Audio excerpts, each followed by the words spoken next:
Aujourd'hui, l'augmentation mammaire est une des interventions les plus pratiquées dans le domaine de la chirurgie plastique. Le sein se compose de glandes et de canaux lactifères entourés de tissus adipeux qui lui confèrent sa taille et sa forme. L'élasticité de votre peau contribue également à la forme de votre poitrine.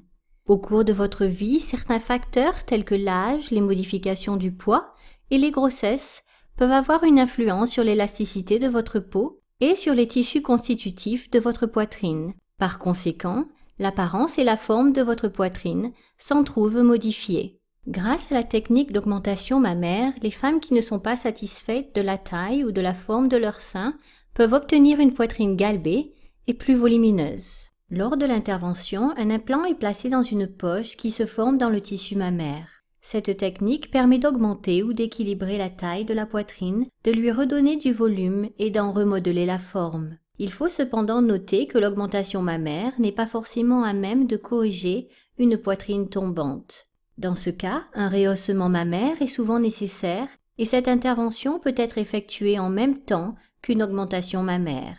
Avant l'opération, expliquez très clairement à votre chirurgien l'aspect que vous souhaitez donner à votre poitrine afin d'obtenir le meilleur résultat possible. Son rôle est de vous expliquer en détail les possibilités qui s'offrent à vous et de s'assurer que vos attentes sont réalistes. Les implants mammaires sont très différents les uns des autres. Plusieurs tailles et profils sont bien sûr disponibles et la forme, la texture et le type de remplissage varient également en fonction du type d'implant. Il existe deux formes principales d'implants, rondes ou anatomiques. Les implants mammaires ronds augmentent le volume du sein sur l'ensemble de sa hauteur et de sa largeur.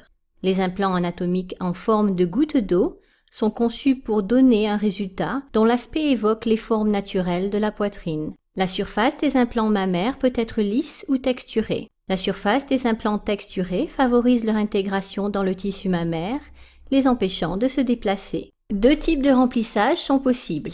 Les implants en silicone, qui sont de très loin les plus utilisés, sont pré-remplis de gel de silicone cohésif qui donne à la poitrine une sensation naturelle au toucher. Les implants salins sont remplis d'une solution d'eau salée pendant l'opération. Leur consistance est plus fluide et plus aqueuse et s'éloigne un peu plus de la composition du véritable tissu mammaire. Le choix du type, du style et de la taille des implants mammaires dépend de votre style de vie, de la forme de votre corps, de la quantité de tissu mammaire, de l'apparence et de la taille de bonnet que vous souhaitez obtenir. Assurez-vous d'expliquer très clairement à votre chirurgien l'apparence que vous souhaitez donner à votre poitrine afin qu'il puisse vous aider à choisir l'implant mammaire qui vous correspond le mieux.